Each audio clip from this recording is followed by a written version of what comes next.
I did not go to my son's funeral. That sentence still feels heavy when I say it out loud. People think there must be anger behind it, or coldness, or some kind of cruelty. The truth is quieter than that. It was grief so deep I could not stand, could not breathe, and could not walk through the doors of that church. On the morning of the funeral, I sat alone at my kitchen table. The house was silent. My coffee went cold in my hands. I kept thinking, if I go, this will become real. If I stay, maybe he is still alive inside me. Weeks later, while I was still moving through my days like a ghost, my parents sat across from me. My mother folded her hands and spoke softly. "Your son left money," she said. "Enough for a home." Then my father added, "Your sister deserves it." I grew up in a house where love was quiet and expectations were loud. My parents believed in duty more than feelings. You did what was expected, and you did not complain. My sister learned that early. She followed every rule, smiled at the right times, and stayed close to my parents. I was different. I asked questions. I pulled away. And slowly, without anyone saying it out loud, I became the difficult one. When I became a mother, my world narrowed in the best way. My son was gentle, thoughtful, and private, much like me. We lived simply. Our home was small, but it felt full. Dinner at the same table every night, shoes by the door, notes on the fridge. I worked hard, and he worked harder. We did not have much, but we had each other. My parents visited sometimes, always with advice. My mother would look around and say, "You could have done better." My father would ask about money, about plans, about the future. They loved my son in their own way, but it was distant, like love through glass. My sister, on the other hand, lived a different life. Bigger house, better car, constant help from my parents. They were proud of her. They said it often. I tried not to let it hurt. I told myself, families are just like this sometimes. Uneven, quietly unfair. Still, I never imagined how deeply those old patterns would return when everything fell apart. My son was careful with money, even as he became successful. He never spoke loudly about it. He never showed it off. When I asked him once why he worked so much, he smiled and said, "I just want us to be safe." I thought we already were. When he passed, the world slowed down. Days blurred together. People spoke, but their words felt far away. My parents called often at first. My mother cried softly on the phone. My father cleared his throat and said, "These things happen." I did not have the strength to argue. After the funeral, I did not attend. Everything changed. Conversations shifted. My parents stopped asking how I was sleeping or if I was eating. Instead, they started asking about paperwork, about accounts, about what my son had left behind. I found out about the inheritance from a lawyer, not from family. $3.5 million. I sat in my car and cried, not from relief, but from guilt. My son had been planning for a future that ended too soon. When I told my parents, there was a pause. Then my mother said, "That is a blessing." My father said, "Money should help the whole family." I felt something tighten in my chest, a quiet warning, a sense that grief was about to be replaced with something colder, something sharper. After my parents learned about the money, their voices changed. They were still soft, still polite, but there was something else underneath, a carefulness, like every word was stepping closer to something they wanted. They started visiting more often. My mother would sit at my kitchen table, the same place where I once held my cold coffee on the morning of the funeral. She would look around the room, at the peeling paint, at the small window above the sink. "You shouldn't live like this," she said one afternoon, her hand resting on the table. "Not after everything." I nodded, but I did not answer. Part of me agreed. Another part felt tired. Tired of fixing things, tired of being told what I needed. My father joined the conversations later. He spoke slowly, like he was being careful not to upset me. "Your sister has been struggling," he said. "The market is hard. Houses are expensive." I remember the sound of rain against the window that day, slow and steady. I watched it run down the glass and thought about my son, about how he saved quietly, how he never asked for help. "She already has a house," I said. My father cleared his throat, "But not the right one." That was the first time I felt it, that small crack opening inside me. I realized they weren't talking about my future. They were talking about hers. At night, I lay in bed and replayed the conversations. I told myself they meant well, that family helps family. Still, something felt wrong. My son's name was never mentioned, not once. One evening, my sister called me. Her voice was gentle, almost shy. "Mom and Dad said you might help me," she said, "just until I get settled." I closed my eyes. I pictured my son's room. His jacket is still hanging behind the door. His shoes are by the wall. I thought about the life he never got to live. "I need time," I whispered. There was a pause on the line. Then she said, "Of course." But her voice sounded disappointed. After that, the silence between us felt heavier than any argument. The pressure didn't come at all at once. It arrived slowly, like water seeping through the walls. Small comments, gentle reminders. My parents never raised their voices. They didn't need to. My mother called every morning. She asked how I slept, then gently shifted the conversation. "Your sister saw a house yesterday," she said. "It has a big kitchen. You would love it."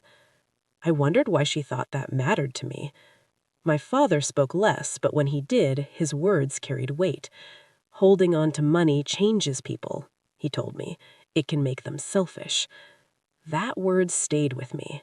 Selfish. I repeated it in my head while folding laundry, while washing dishes, and while standing in my son's empty room. I asked myself if protecting what he left behind made me a bad person. One afternoon, my parents came over together. They sat across from me in the living room. The TV was off. The house felt too quiet. "We think it's best if the money is used wisely," my mother said. "For family," my father added. I looked at them and waited. My heart beat slowly but loudly. "Your sister deserves a fresh start, a dream home, something stable." I swallowed. "And what about me?" They exchanged a look, just for a moment. Then my father said, "You've always managed on your own." That hurt more than they knew. I thought about the nights I stayed up worrying about bills, the times my son and I shared one meal to save money, the pride he took in helping me. I wondered if they ever noticed. Later that night, my sister sent me pictures of houses, big windows, clean white walls, empty rooms waiting to be filled. "This one feels right," she wrote. I stared at my phone. I did not reply. For the first time, I felt something new mix with my grief. Not anger, not hatred, just a quiet fear.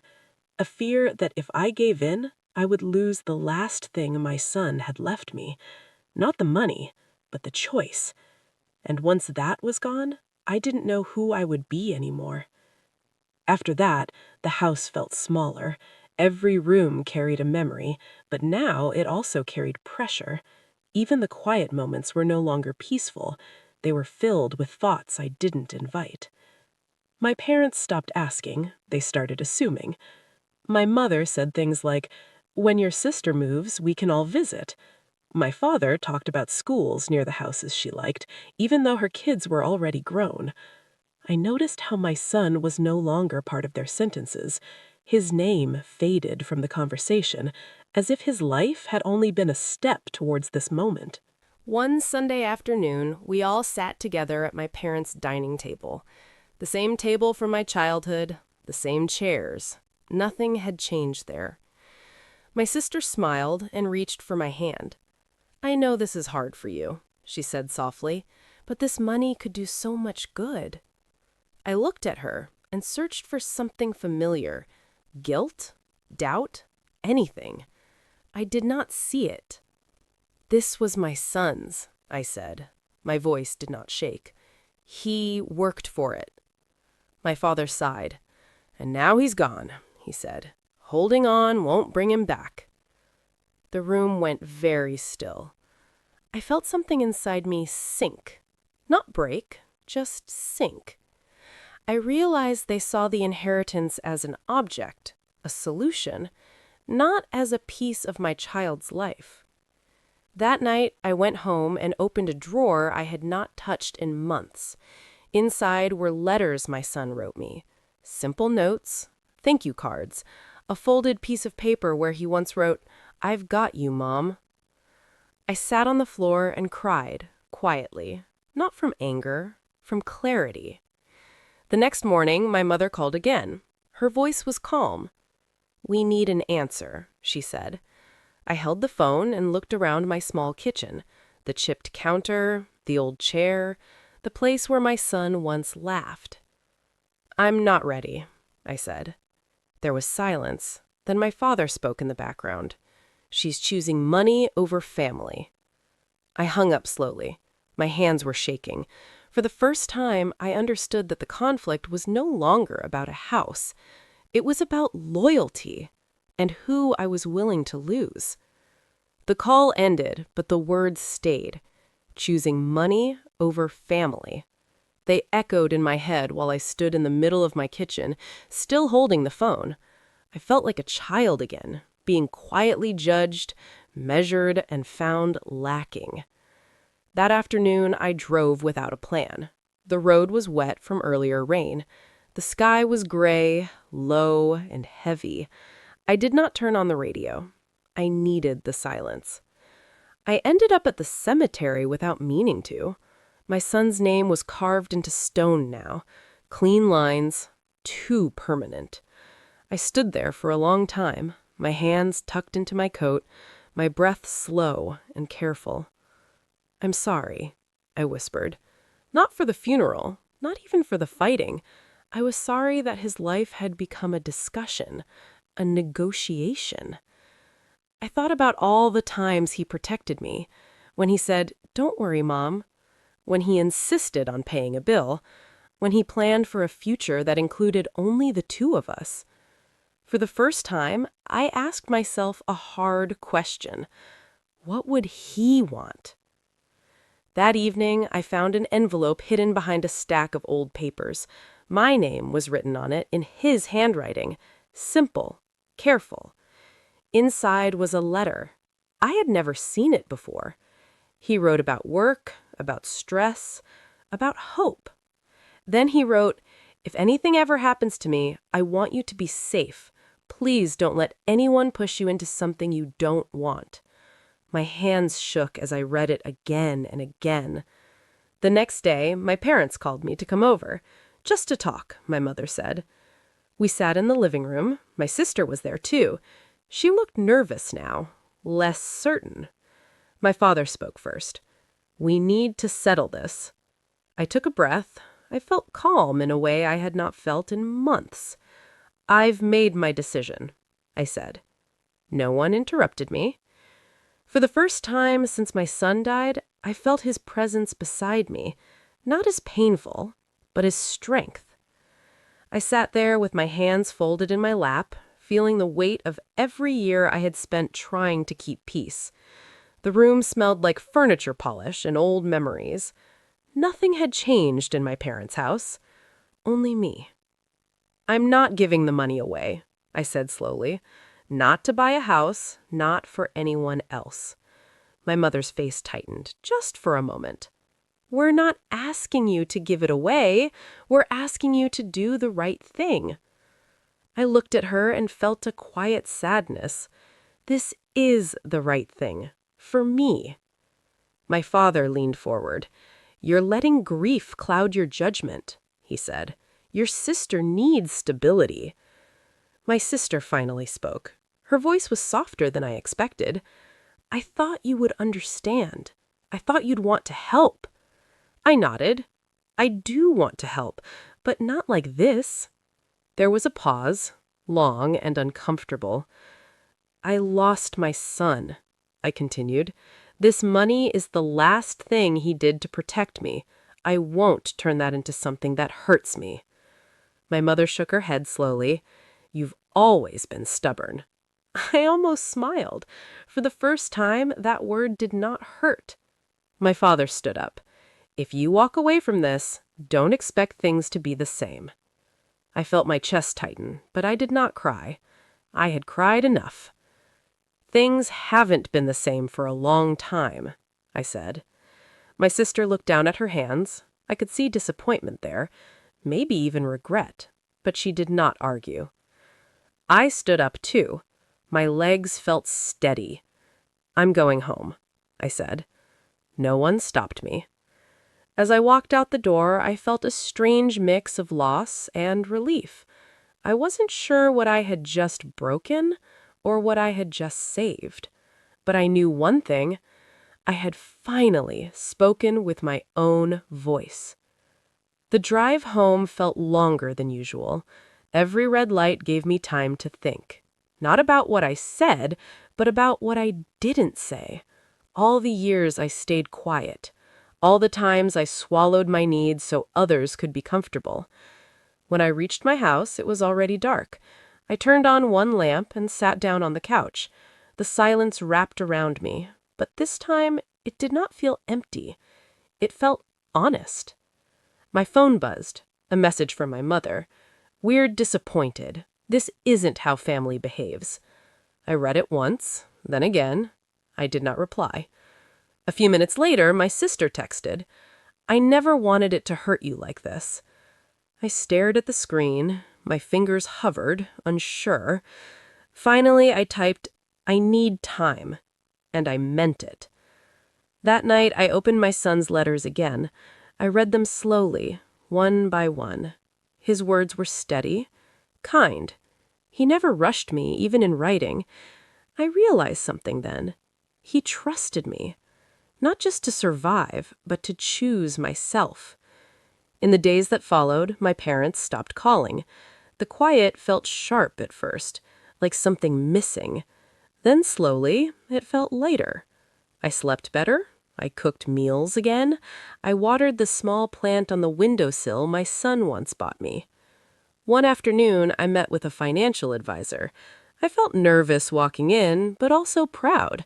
For the first time, the money was not a burden. It was a tool, a way forward. As I left the office, I stood outside and breathed in the cool air. I thought about my parents, my sister, the distance now between us. It hurt, but it did not break me. I understood then that the turning point was not the argument. It was the moment I chose to honor my son's love instead of chasing approval. And once I made that choice, there was no going back. Life did not suddenly become peaceful after that. Healing was slow. Some mornings, I still woke up with a heaviness in my chest, reaching for a phone that no longer rang. But something had shifted. The fear was quieter now. I began making small changes, nothing dramatic. I fixed the broken cabinet in the kitchen. I bought new curtains for the living room, soft ones that let the light in. Each choice felt like a quiet promise to myself. I used part of the money to clear debts I had carried for years. Signing those papers, I felt a release I had not known I needed. Not joy, just relief, the kind that lets you breathe deeper. My parents remained distant. Weeks passed without a call. At first, I counted the days. Then I stopped. I learned how silence can be both painful and protective. One evening, I cooked my son's favorite meal. I set one plate on the table, then paused. Slowly, I put it back in the cupboard. I ate alone, but I did not feel abandoned. I felt present. Sometimes I talked to him out loud, while washing dishes, while folding clothes. "I'm trying," I would say. And in the quiet, I felt understood. I thought often about forgiveness, not as something owed to others, but as something I might need for myself. I was not ready yet, and that was okay. One afternoon, a letter arrived for my mother. Her handwriting was familiar, careful. Inside, she wrote that she missed me, that things had gotten out of hand. She did not apologize, but she softened. I folded the letter and set it aside. I was not rushing back. This time, I would move at my own pace. For the first time in a long while, I trusted myself to know when I was ready. As the months passed, my life found a new rhythm. It was quieter than before, but steadier. I learned how to sit with my thoughts without letting them overwhelm me. Grief still visited, but it no longer stayed all day. I began volunteering at a local community center, just a few hours a week. I helped with paperwork, made tea, listened to stories. There was comfort in being useful without being needed too much. Some days I saw my son in the kindness of strangers. Other days I felt him in the pauses between conversations. My sister reached out once more. We met at a small cafe halfway between our homes. Rain tapped softly against the window. She looked tired, older. "I didn't mean for it to become a fight," she said, staring into her cup. "I know," I replied, and I meant that too.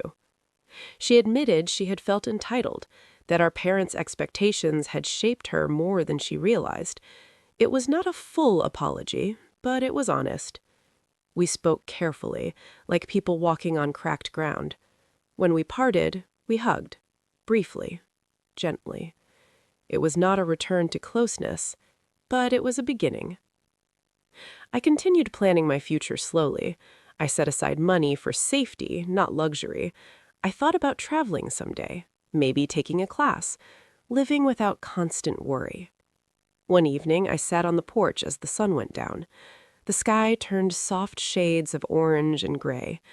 I felt a quiet gratitude, not for the loss, never for that, but for the strength that followed. I realized then that honoring my son did not mean holding on to pain.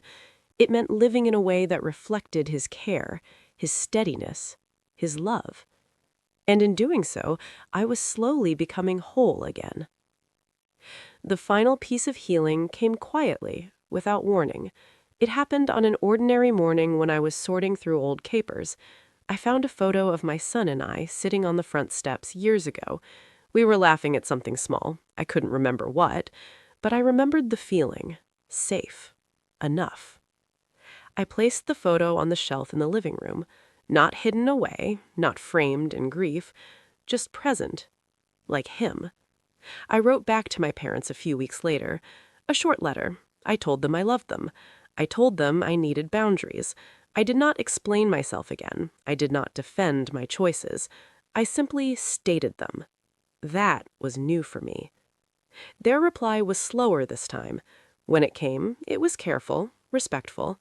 We were not healed as a family, but we were no longer at war. I understood then that resolution doesn't always look like reunion. Sometimes it looks like peace inside your own chest. I used a small portion of the inheritance to set up a scholarship in my son's name at the community center.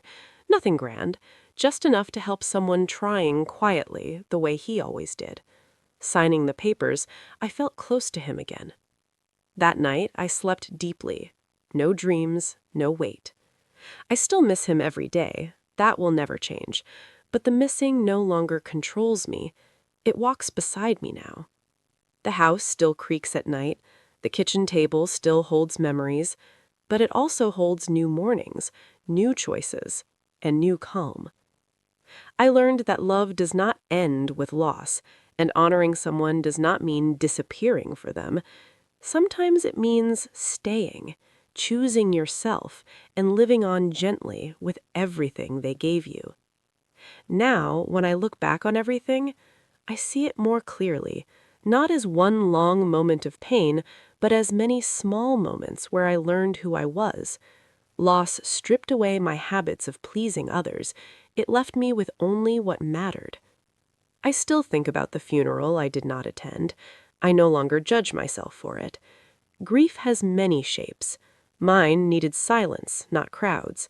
Love does not prove itself through public acts. Sometimes it survives in private spaces. I understand now that money was never the real issue. It was control. It was old expectations dressed up as concern. Standing my ground was not an act of defiance, it was an act of care, for my son and for myself. My family is different now, quieter, more distant, but also more honest. I no longer carry the weight of their approval. I carry my own sense of peace. Some evenings I sit at the kitchen table as the light fades. I hear the soft sounds of the house settling. I breathe in, I breathe out, and I feel grounded. If there's one thing this journey taught me, it's that love does not demand sacrifice that destroys you. Real love leaves room for you to stand. And I am standing now. I tell this story not because it's easy to share, but because it's real. Many of us are taught to stay quiet, to give in, and to keep peace at any cost. But peace that costs your voice is no peace at all. I learned that grief can make people uncomfortable.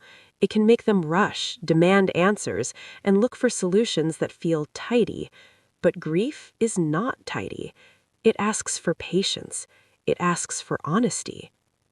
My son's love did not end when he died. It changed shape.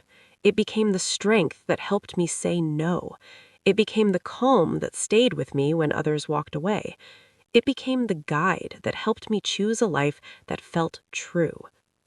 If you're listening to this and carrying a quiet struggle of your own, I want you to know something. You are allowed to protect what matters to you. You are allowed to move at your own pace. You are allowed to choose yourself without guilt. Family can be important, so can forgiveness, but neither should come at the cost of your well-being. I still miss my son. I always will. But the missing no longer controls me. It walks beside me now. Hope that grows in small ways, in quiet mornings, in honest choices, in gentle strength. And if there is a lesson in all of this, it's simple.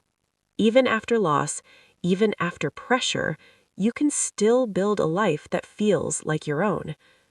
If this story touched something in you, take a quiet moment with it. You're not alone in carrying grief, pressure, or unspoken pain. If you feel comfortable, share your thoughts in the comments. Sometimes telling even a small part of your story helps lighten the weight. And if you know someone who is struggling to choose themselves, someone who feels torn between love and obligation, consider sharing the story with them. Please like this video and subscribe to the channel. It helps these stories reach the people who need them most. Until next time, be gentle with your heart. Healing does not rush, and your story, like mine, still matters.